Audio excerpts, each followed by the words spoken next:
আসন্ন দুর্গাপূজাকে প্রশ্নবিদ্ধ করার জন্য এবং দেশকে অস্থির করার জন্য যে ষড়যন্ত্র চলছে, তারা কোনোভাবেই ষড়যন্ত্রে সফল হবে না।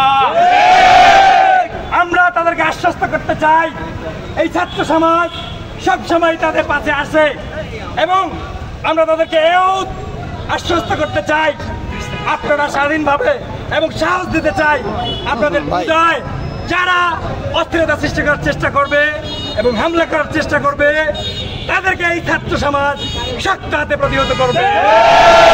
আমি আর ধৈর্যচ্যুতি ঘটাবো না, তবে হুঁশিয়ার করে দিতে চাই, কোনো ধরনের সাম্প্রদায়িক সহিংসতা বা উস্কানি দিতে চাইলে তাদেরকে এই ছাত্র সমাজ শক্ত হাতে প্রতিহত করবে।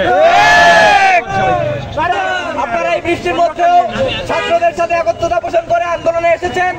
এই বৈষম্যবিরোধী ছাত্র আন্দোলন কারো একার নয়, যে কোনো ন্যায়সঙ্গত আন্দোলনে আপনারা আমাদের সাথে থাকবেন।